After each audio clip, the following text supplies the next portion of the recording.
Hello students, good morning to all of you. प्रश्नावली 6.2 हमारी चल रही थी। इसमें हमने 2 सवाल डिस्कस कर लिए थे। आज तीसरा सवाल देखें।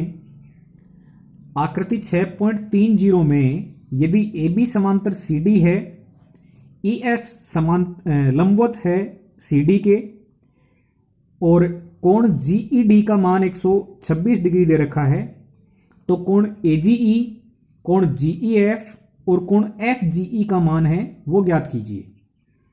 ध्यान दीजिएगा, आपको क्या क्या जानकारियां दे रखी हैं। पहली जानकारी है ए बी समांतर सी डी दे रखी है, यानी ए बी रेखा और सी डी रेखा की बात करें तो ये दोनों आपको समांतर दे रखी हैं।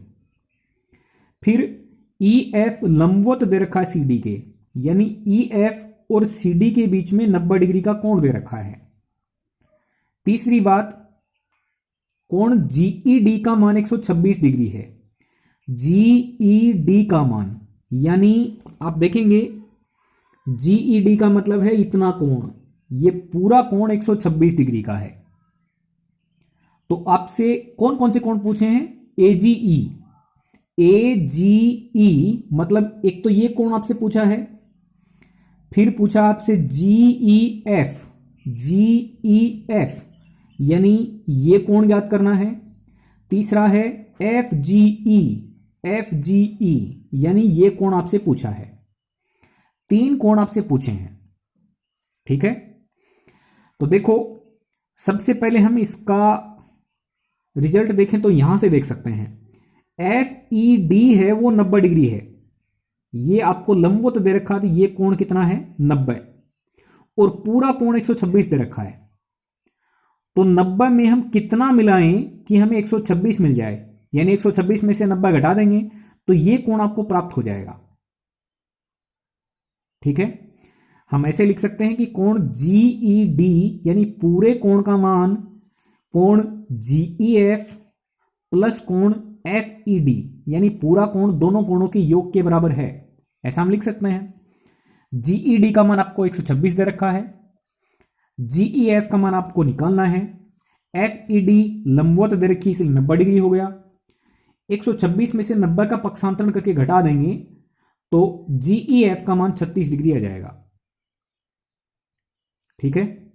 अब देखें एक बात, जब भी कहीं आपको समांतर रेखाएं मिलती हैं और उनको काटने वाली कोई तिर्यक रेखा मिलती है तो बनने वाले एकांतर कोण बराबर होते हैं, यह हमने देखा है।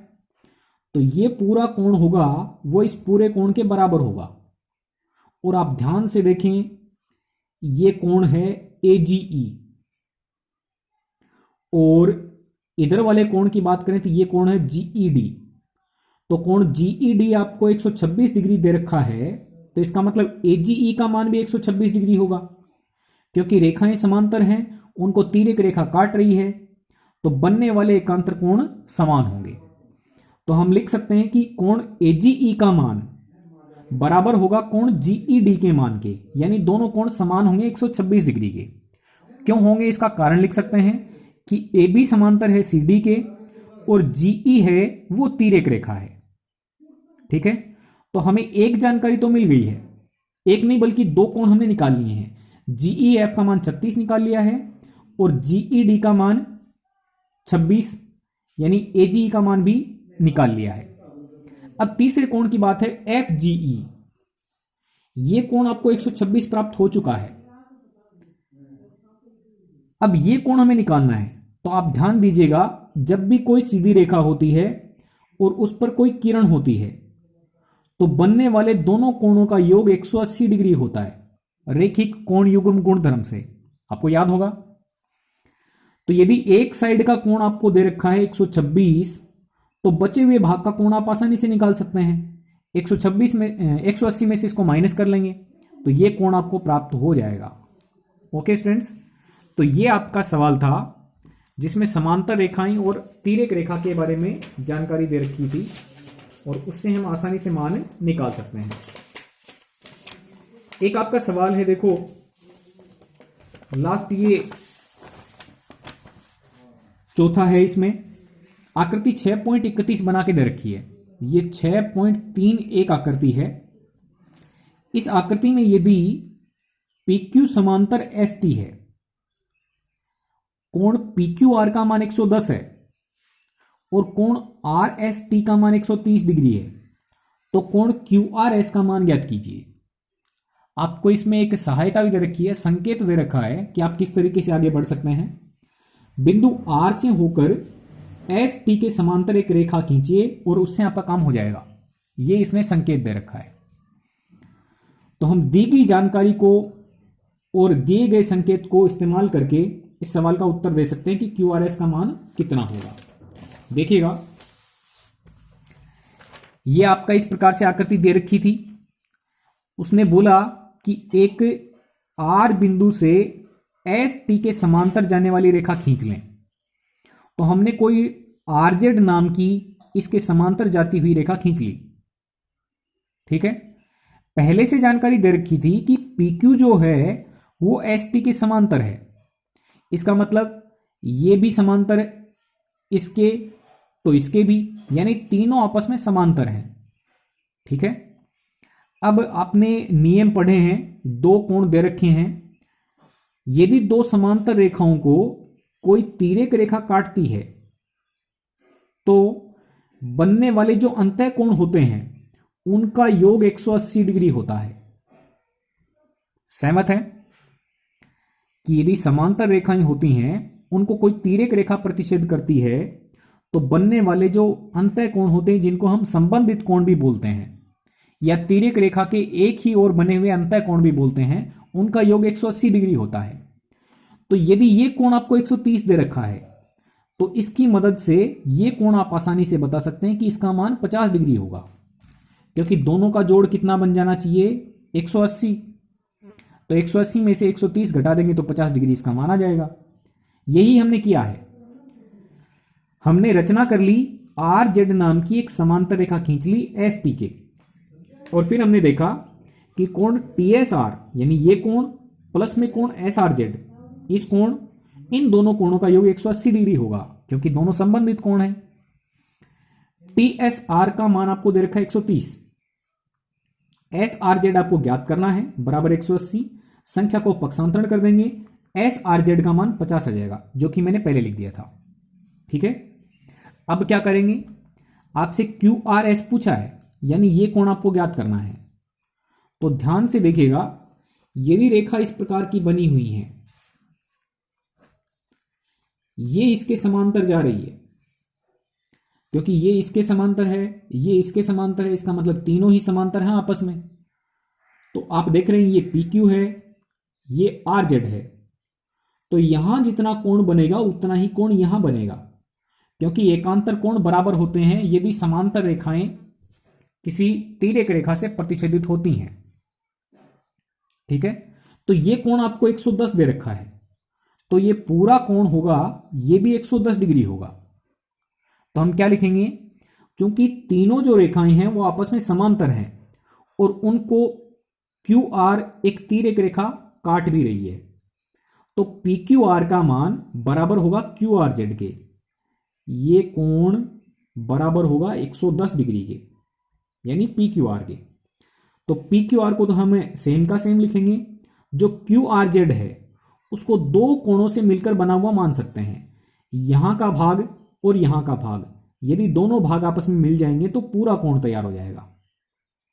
तो इस पूरे कोण QRZ को मैं क्या लिखूंगा, QRS ये भाग और प्लस में SRZ यानी ये भाग, ये दोनों भाग मिलकर के पूरा कोण बना देंगे। मुझे PQR का मान पता है 110, QRS का मान ज्ञात करना है, SRZ का मान हमने ज्ञात कर लिया था 50 डिग्री, समीकरण नंबर 1 में रख देंगे। अब क्या करेंगे, जो संख्या है उसका पक्षांतरण कर दें, 110 माइनस 50, तो QRS का मान आपको प्राप्त हो जाएगा 60 डिग्री। ठीक है, तो QRS का मान है 60 डिग्री, यही आपसे पूछा था। तो हमेशा ये ध्यान रखना है कि समांतर रेखाएं, तिर्यक रेखा, इनसे संबंधित जो कोण है और उनके गुणधर्म हैं वो आपके काफी काम में आने वाले हैं। ठीक है, अगले सवाल पे चलते हैं। सवाल नंबर 5 दे रखा है, आकृति 6.32 में, यह आकृति है आपकी 6.32। इस आकृति में ए बी समांतर सी डी दे रखी है। ए बी समांतर है सी डी के, देखिएगा ये आपको समांतर दे रखी है। कोण ए पी क्यू का मान 50 है। ए पी क्यू यानी ये कोण आपको 50 डिग्री दे रखा है। कोण पी आर डी का मान 127 डिग्री है। ठीक है, तो कोण एक्स और वाई ज्ञात कीजिए। एक्स और वाई आपको ज्ञात करने हैं। तो सबसे पहले तो जानकारी देखें कि यदि कहीं समांतर रेखाएं हैं तो आप तिर्यक रेखा ढूंढें और उसके एकांतर कोण समान होंगे। तो केवल मैं इन दोनों समांतर रेखाओं और पी क्यू तिर्यक रेखा को देखता हूं। तो आप ध्यान से देखेंगे तो यहां पे ए, ये पी, ये क्यू, ठीक है। यहां कोण 50 डिग्री बना हुआ है, यहां पर कोण एक्स लिखा हुआ है। रेखाएं यदि समांतर हैं तो तिर्यक रेखा से बनने वाले एकांतर कोण समान होंगे। तो तुरंत आप देख सकते हैं कि एक्स का मान 50 डिग्री होगा। हमें लिखना कैसे है? चूंकि ए बी समांतर है सी डी और पी क्यू और पी आर जो हैं वो तिर्यक रेखा हैं, तो कोण ए पी क्यू का मान पी क्यू आर के समान होगा। यानी ये 50 है तो एक्स का मान भी कितना होगा? 50 डिग्री होगा। इसी प्रकार से मैं अब दूसरा भाग देखता हूं। ध्यान से देखिएगा, ये दो समांतर रेखाएं हैं। ये पी आर नाम की तिर्यक रेखा है। यहां कोण लिखा हुआ 127, ठीक है। ये तिर्यक रेखा थी, यहां का भाग है 50 डिग्री, ये भाग है वाई। तो आप सोचें एक बात कि बनने वाले एकांतर कोण समान होंगे यदि रेखाएं समांतर हैं। तो ये रेखाएं आपको समांतर पहले से दे रखी हैं, तो ये जो कोण बनेगा वो इसके बराबर बनेगा क्योंकि एकांतर कोण है। ठीक है, तो इसका मतलब मैं लिख सकता हूं कि कोण ए पी आर का मतलब ये कोण, ये बराबर होगा पी आर डी के। ठीक है, ए पी आर को मैं क्या लिख सकता हूं? ए पी आर यानी ये पूरा कोण, ये दो कोणों का योग है। तो मैं लिखूंगा ए पी क्यू प्लस में क्यू पी आर बराबर में P R D. A P Q का मान 50 दे रखा है, क्यू पी आर का मान y दे रखा है, बराबर में इसका मान 127 दे रखा है। 50 का पक्षांतरण कर देंगे, y का मान आ जाएगा 77 डिग्री। ठीक है, तो इस प्रकार से हम देख सकते हैं कि x का मान 50 डिग्री आएगा और y का मान 77 डिग्री आएगा। ओके फ्रेंड्स, इस तरीके से आपको यह सवाल कंप्लीट करना है। Thank you very much.